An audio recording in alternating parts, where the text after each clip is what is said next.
Welcome to the Theater of Others podcast. My name is Adam Marple, and I'm the co-artistic director of the Theater of Others. With the COVID-19 pandemic forcing a shutdown and reevaluation of space and gathering, we at the Theater of Others are thinking about what stories we need and how best we can share them. We believe space is psychology, and it informs the way in which an audience interacts and reacts to what is presented to them. We create uniquely theatrical events in bespoke sensory performance spaces crafted to encourage curiosity and grant the audience permission to commune with the play. Now that space has moved online, how can we encourage interaction and action amongst an audience virtually? The Theater of Others produces plays that both welcome and challenge the audience.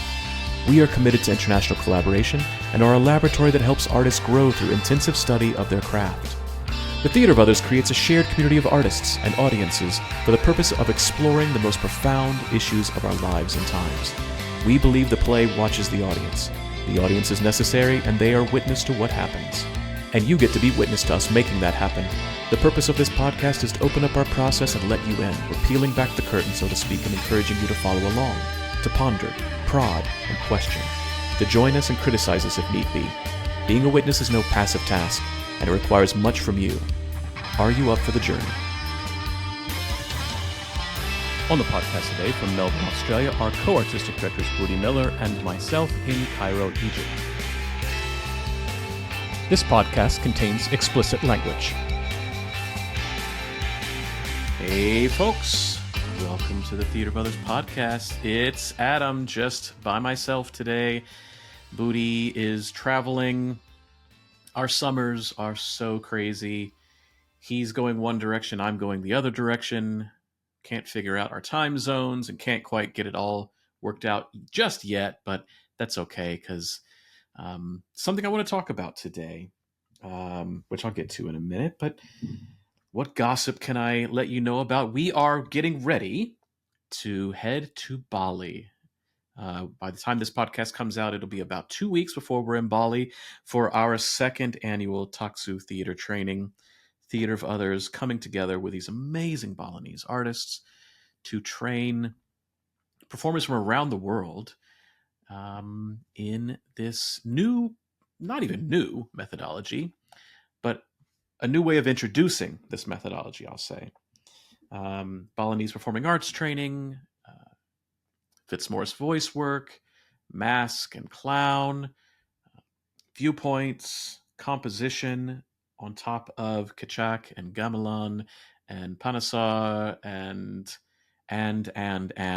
it's amazing. I had a great time last year doing this officially as a company. I had been on the workshop twice before, way back in 2011, 2012, when it was just Booty kind of flying solo out there. But we made a concerted effort to turn this into a Theater of Others venture, and it's going to get better and better. We've got some really great ideas for this year and some even better ideas for next year, and we really want to make this an annual company thing, maybe have some other voices that you recognize joining us one day. But we're really kind of excited about this. We have a lot of people that we've never met, people who have only heard about us from the podcast, who heard us talk about it ad nauseum last year and wanted to join in. So our advertising was pretty good, I guess, and we're really glad to have them. So those of you who are listening who will be joining us in Bali, we've got some exciting, really amazing stuff planned for you, and we're very, very excited to meet you and work with you, enthusiastically waiting for you to be there. You're going to have a great time. It's going to blow your mind and work your body and test your will and your soul, and it's great. We've got some new teachers, I think, this year, some new things adding in. We've got 2 extra days, just Booty and I, which is fantastic. And we will have work, or I should say we will have work.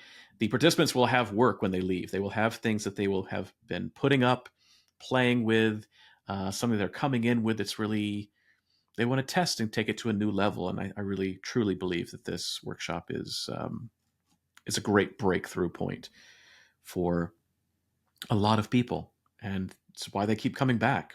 That's why they keep coming back for this, myself included. Bali is, I mean, you hear Booty talk about it all the time. Bali is a magical, wonderful place. The people are amazing. The food is amazing. The landscape, nature is amazing. And I'm very glad to be coming back there for 2.5 weeks this year. So that's advertising done for that part. But today's solo podcast that I'm going to do is really kind of be an advertisement for something else. And I hope you bear with me, and I hope you don't mind that this infomercial for something that I'm introducing, something I'd like to bring forth to the theater of others, maybe sparks some interest and invites you to participate with us. So this all kind of starts when I'm in grad school. And Anne Bogart tells a story to us directors about how she's in the middle of rehearsals, and anybody who's listening to this, obviously you've been in rehearsals, but there's a particular thing that happens with a director in rehearsals, and you everybody's looking to you for the answer. Everybody's looking to you to point the way, to kind of plant a flag post and say we're going there, and it's great. I mean, obviously we're the quote unquote leaders in the room. I don't like to think about that. I always say that I'm the period at the end of the sentence, that it's a collaborative act. But at the end of the day, somebody has to make that decision, and it's always going to be that director, artistically, sometimes economically, producerially, aesthetically. And that can wear on you a lot. With a lot of people coming up and asking you questions, you've got to be 100% present all the time. You can't snap at anybody and then apologize later, because they're not going to give you your best work. So you've got to be open, empathetic, ready, present, kind, forceful sometimes without being mean. So I'm not saying that it's, boo-hoo, wah, us directors, but it's difficult in a way that a lot of people who've not directed, who have not led a room, don't know.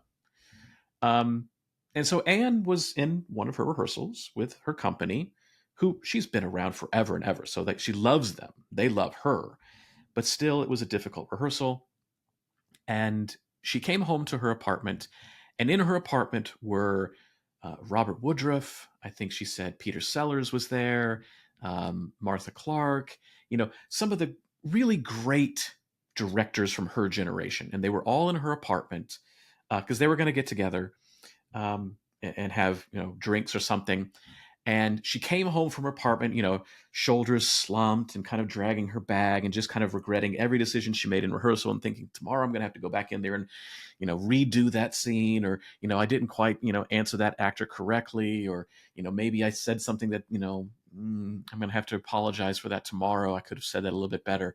Just despondent, as most directors who are hearing me talk about this know, with that post rehearsal period of like, damn, that was a messed up rehearsal. I really could have done that better. Or it wasn't even that it was messed up. It's just that it wasn't productive, or it wasn't great like we wanted it to be.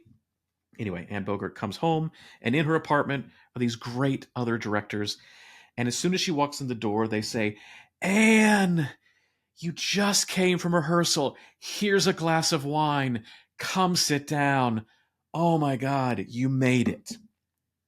And she told us that story as a way of kind of saying to us, directing is one of the loneliest professions in the theater. Because after rehearsal, nobody wants to go get a drink with the director, because the director had to be both mommy and daddy in rehearsal. They may have said something, they may have yelled, they may have denied your choice as an actor to do that thing. So people don't really want to go out with the director. They want to get away from the person who's making all those decisions. And the design team typically hangs out with themselves. They don't want to go out with the director either, because the director is telling them, no, you can't do that. I don't want that thing. Don't put that thing on my stage. That's ugly. I don't like that. Cut that thing, or add this thing, or, I need a revolve on the stage.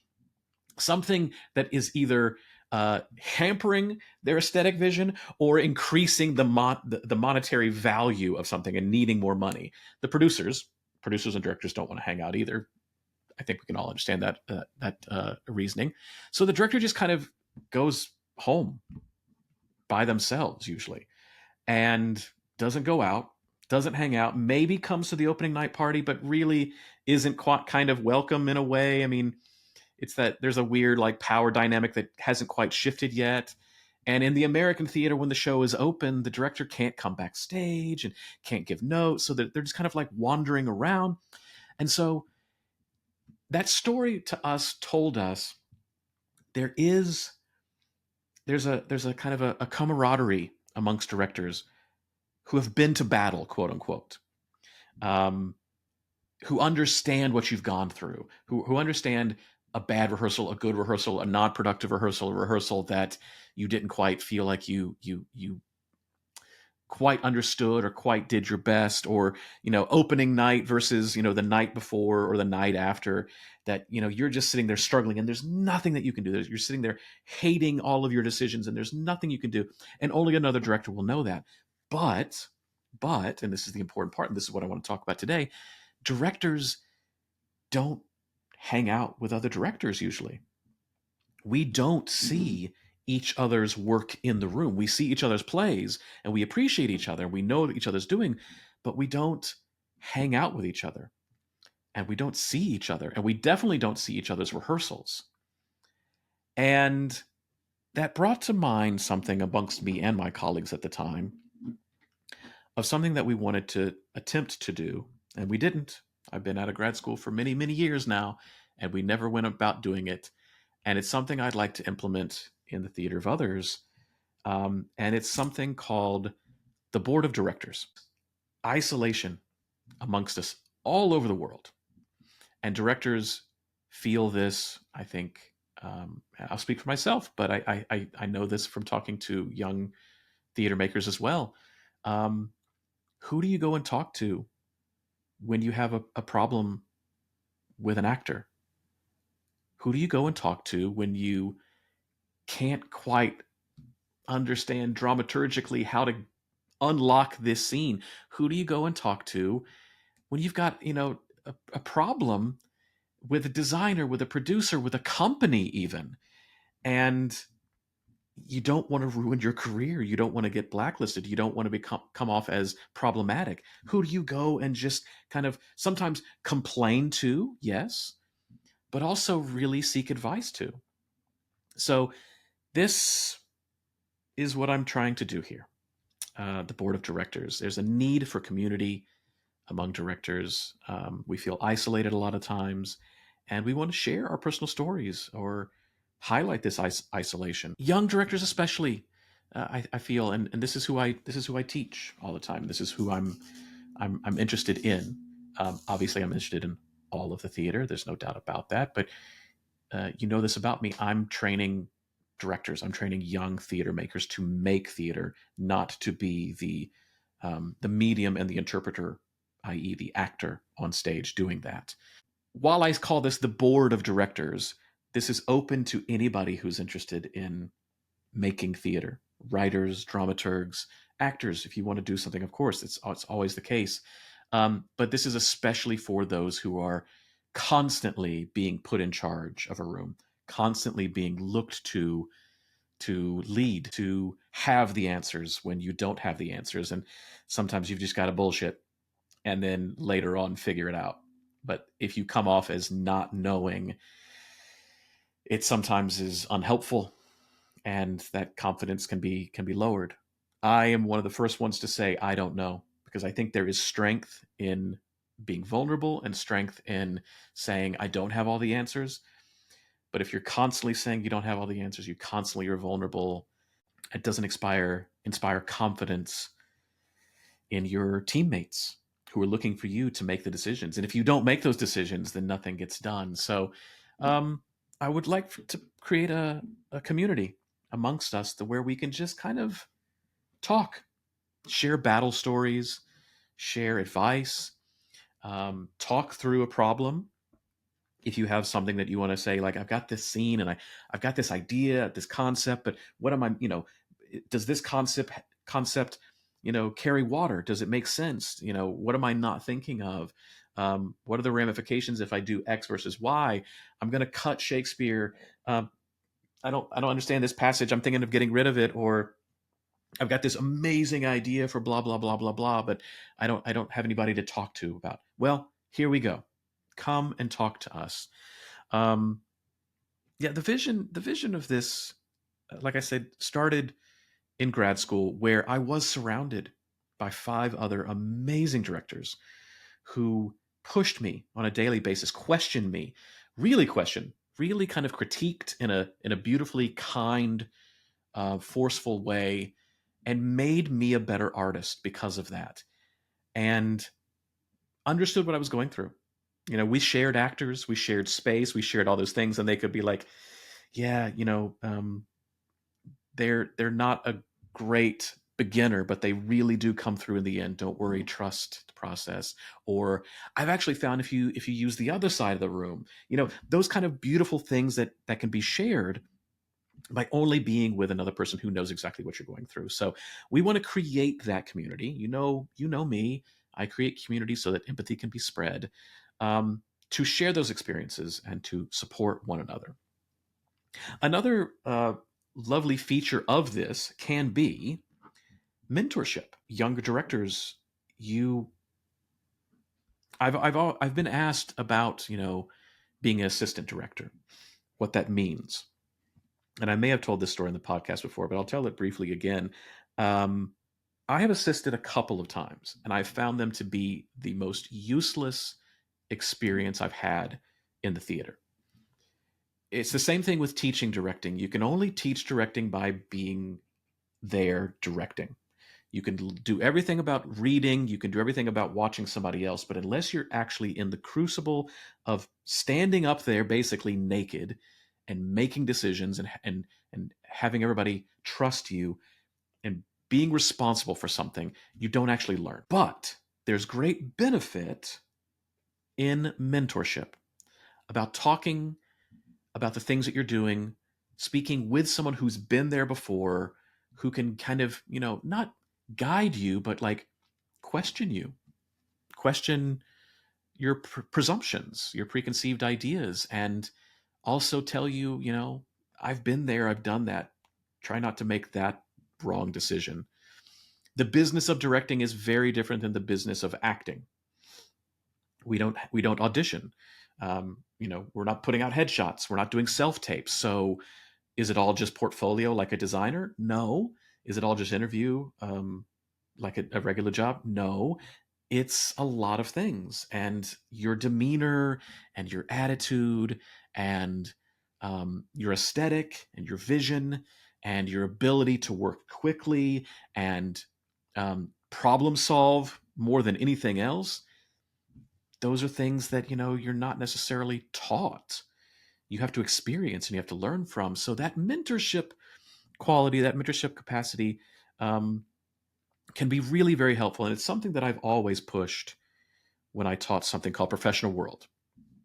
I always taught young theater makers to seek out somebody who's been there before, somebody that you really respect. It doesn't have to be in the exact same field as yours, but really, it's very helpful if you're a director and they're a director, if you're an actor, they're an actor. It doesn't have to be the same kind of aesthetic quality, even. I have many, many friends who are musical theater directors, and they job like crazy.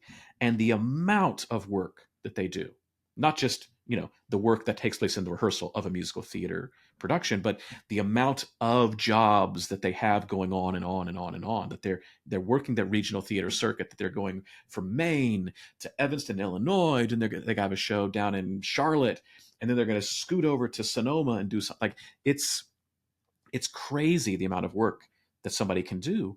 And that's a different way of working than I work. I do one, maybe two shows a year. I have the privilege of that. I recognize that privilege. I have worked my entire life to give myself that privilege. My economic status allows me to only focus on shows that I want to do. I'm an outlier. I understand that. And I push for that. I make that my life. Booty would say the same thing. We're only taking the work that we want to do. Well, what if you're a young director and you're not there yet, but you want that? How do you get that? Well, obviously Booty and I talk about this on the podcast every single week. We act as mentors in a lot of way to young artists. So having somebody that you can talk to go, I want that career. How did they set that up? Or I want that career. I want more work.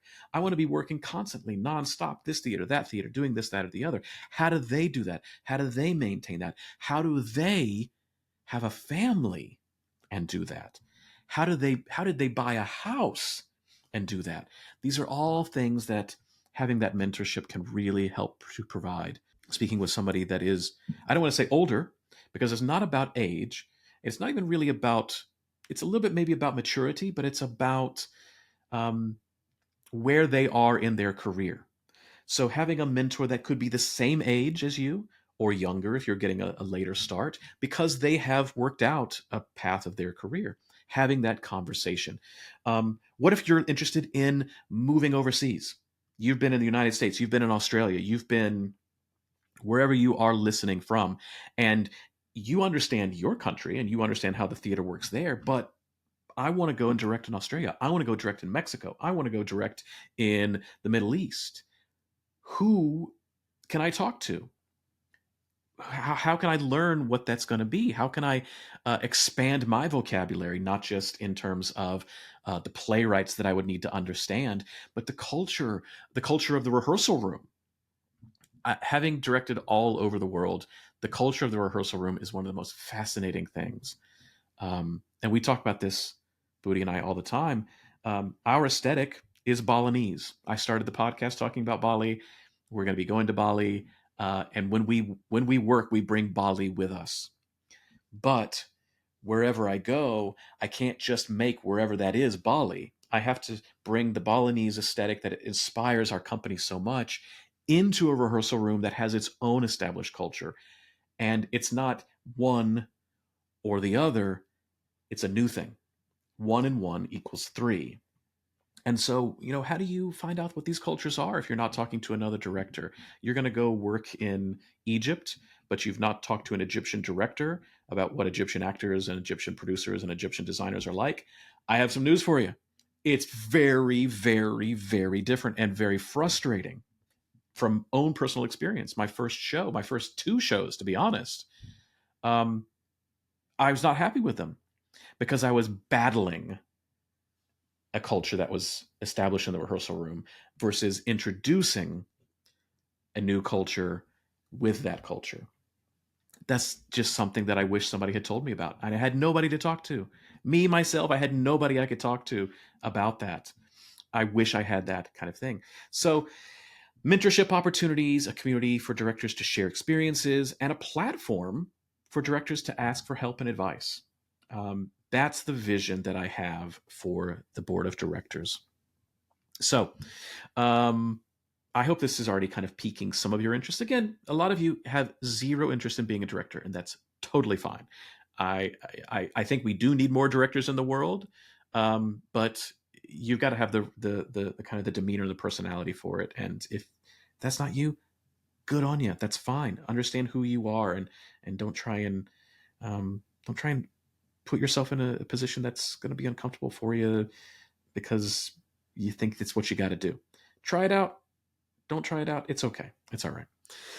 The structure of this. So I've given you what it is. I've given you the vision um, of what we're attempting to do with this. The structure of this is going to be very much kind of based off of something that we're already doing. And a lot of you know about this, and some of you don't. And I'm going to introduce it to you here if you don't know about it and plug it as well. We do something every single month called Work with Others. Stephen Galtney had this great idea of creating a community of writers. Again, writing can be a very isolating task, a task that is unsung because it's just you and a computer pacing the room for many, many hours. And then maybe you bring your play supposedly finished to a director or to a company, and then they just sit there and try to eviscerate it. Right.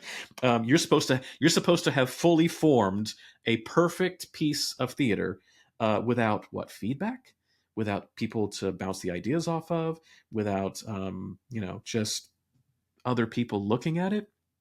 So Stephen had this great idea to create a community of writers that come together for 3 hours, the first Saturday, Sunday of every month, And the first 2 hours are writing in community, which means literally you just keep your camera on and you kind of just type or write or however you're writing, write, quote unquote, write.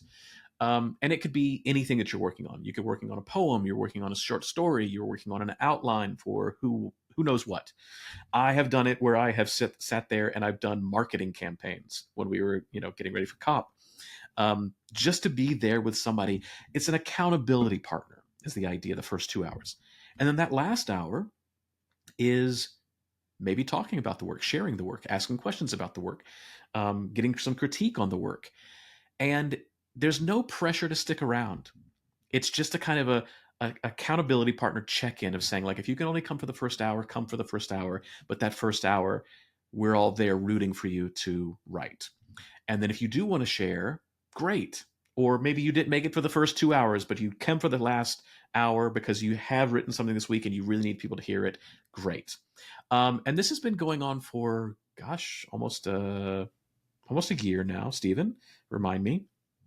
And he's wanting to expand it, and I am super excited about this. We've got playwrights who have participated with our audio play festival.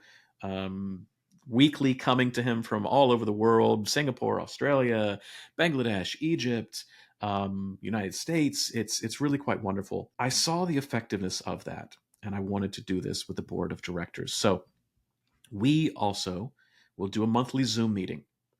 And it's not going to be the first Saturday, Sunday of month. It's going to be the second Saturday, Sunday of every single month. And it's not going to be, 2 hours of you quietly working on your own thing. Let's just start with an hour and a half of us just checking in, talking shop, being in communion with each other, being in mentorship with each other, sharing advice with each other, and then see where we want to take it. It's going to be very kind of loose to begin with, see where it's needing to be, and then we'll start to formalize it a little bit later. As I said before, this is completely open to everybody in the Theater of Others community. You do not have to be a director. You have to be a theater maker for this to be of any value to you. But obviously, it is more geared toward those who are interested in making that career as a director full-time, almost full-time, because we'll be talking about, the business of directing. We'll be talking about, challenges that we specifically face as directors, that we don't let on to the people that are around us because we have to be seen as strong sometimes. And sometimes we're gonna gossip and bullshit. Sometimes we're gonna complain, and that's okay too. It's not gonna be an hour and a half complaint session, but obviously we're going to have some complaints. So we'll focus on sharing war stories. We'll set up mentorships if need be. Like, if I've got somebody that I know would be really great at asking that question, I would love to introduce them. I already kind of do that with friends and former students. But we can expand that out a little bit more. And more than anything else, it's just about supporting one another and making better theater. At the end of the day, I just don't want bad theater anymore. I'm tired of bad theater, and I don't want to be responsible for bad theater, and I don't want to be responsible for teaching other people who then do make bad theater as well. The whole thing is about bringing people together to watch a stranger do something strange and hopefully changing them for the better, or starting a conversation nonetheless. Why? Why would you do this? Why would you do this? Well, obviously, there's incredible benefits to this. Building a sense of community and camaraderie. Again, I explained to you that directors, we never see each other. We're surrounded by actors and designers all the time, but we never see other directors, and we certainly don't hang out with them. And then we certainly don't see them at their best. We see the product afterwards. We never see them in the crucible of the moment, actually doing the work, and then we never talk about it afterwards. So that's a great benefit. It's an amazing benefit to have. You can gain insights from other directors, advice from other directors. Let's say that you've never done a musical before. You're just going to jump in and do a musical without talking to somebody. I've done a couple of musicals. I wish I had somebody that I could talk to to, could have helped me out a little bit. Luckily, I had some good colleagues that I could trust and kind of lean on. They weren't directors. It was a choreographer. It was a music director, but it wasn't a director. I really would have valued that opinion. But like, what if you want to direct a musical? You've never directed a musical. You're just going to jump in there blindly and figure it out. I tell you, a musical is a beast unto itself. It is, 5 times as hard as any other play that you're going to do. Beautiful, amazing, and awful at the same time. I don't personally, this, I don't personally want to do musicals, but I enjoy them. I actually enjoyed the making of them. I just don't like the content. That's what I don't like. That's more about, get better books of those musicals. I'm not going to digress on that. But having the benefit of getting insider advice, again, you want to move overseas. You're thinking about grad school. You're thinking about starting a company or joining a company, or hey, I have an opportunity to work with so and so. Do you have any advice? I've been asked to do this play. I've never done Brecht before. Is there somebody that I could talk to, or should I really focus on this or this, that, or the other? It's a really great benefit there. And having a safe space to discuss, I mean, that safe space, I think, is benefit enough to just kind of be there and just kind of come in for an hour and a half and go, I just got through with rehearsal and I just, I can't, I can't deal with these actors. sometimes, sometimes it just happens. Sometimes we just hate who we're working with. And sometimes we just hate who we're working with today, and we'll love them tomorrow. You know this. You've been in rehearsals before. So how do you get involved with this? Well, this will be on the website. You'll be able to see how to do this. It'll be a very similar concept as work with others. You're going to email me, adam@theaterofothers.com. I will send out a Zoom link for that, and come join, be a part of that. I'll send out emails beforehand, just kind of reminding everybody about that. We do have a mailing list if you want to join that, to be kind of let known about all of the initiatives that we have, so you can join, not join all of them. Right now, we're casting the net very, very wide, but it's going to be on Zoom. Hour and a half, the second Saturday/Sunday of every month. Write to me, adam@theaterofothers.com, for that information. That will also be on the website, theaterofothers.com. And we'd love to have you. I really encourage you to join. I invite you to be a part of the board of directors. Community is so very important. We talk about this. This is our raison d'etre in the Theater of Others. It is our mission statement. It is our vision. It is our reason for being, is to create this community. And the more communities that we have to bring together, the better it's going to be. Our world is very crazy and weird right now. And I think a lot of our problems are from a sense of isolation, forced or unforced on us. And the only way to combat that is to come together to do something. That's really all I have for you today, folks. This long 30+ minute infomercial, inviting you to come and join us. And I really hope that you'll be there with us. I truly appreciate the questions that I receive. I get, speak pipe messages and emails all the time that are interested in the things that I talk about, the audience making. Yes, I will go further than that in these discussions. Really kind of pushing back on my definition of theater, or really doubling down on my definition or our definition of theater and how we see the world. And so come be in community with us. We'd love to have you, love to support you in any way, shape, or form. So that's also my provocation. It's no question of provocation this time. It's just join us. Join us. There'll be information in the show notes about our session and on the website and how to join. Yeah, that's really kind of all I've got. If you do have questions, as I've said, go to speakpipe.com/theater of others. Again, speakpipe.com Theater Brothers, Theater Brothers, all one word, theater with an R-E. You can leave a 90-second voice message on there. We'll play it on air. We usually like to collect a lot of them, so it's not just a one and kind of done kind of thing. We want to, bring everybody's voices together, because a lot of times we'll get questions around a certain episode. So we get enough of those. We want to play those, but believe me, I listen to every single one of them. And sometimes it's not about needing to be played on the podcast. Sometimes I can just directly reply to you, and that's what we're going to do. You can also send us an email at podcast@theaterofothers.com. You can also learn information about us is there. If you send an email to podcast@theaterofothers.com, I'll also send you information about this as well. We are on Instagram, Facebook, our website. I'm sure we're other places. Get in touch with us. We love hearing from people. It was a beautiful surprise when we opened up the call to Bali, and we had so many people that we'd never met before from all over the world. We'd never taught them before. We'd never worked with them before, but they'd listened to the podcast. We would love to hear from you.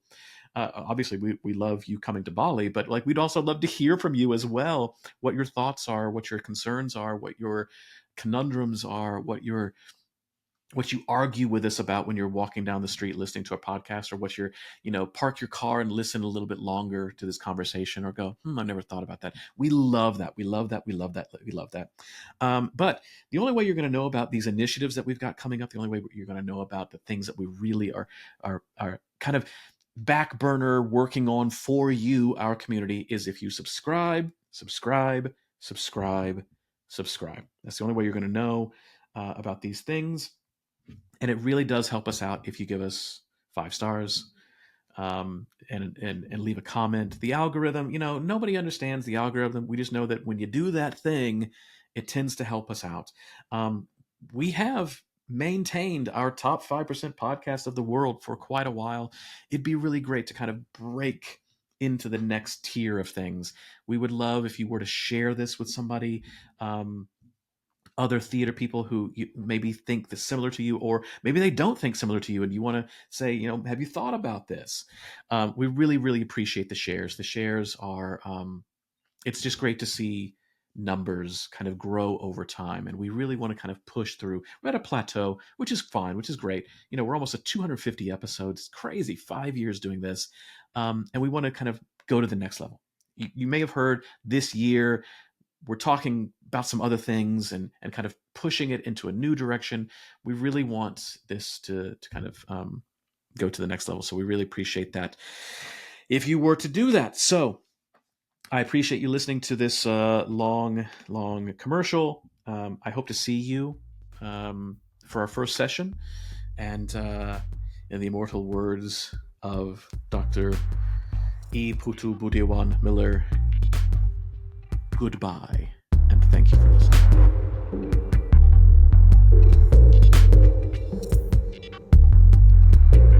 Thanks for joining us this week on the Theater Brothers podcast.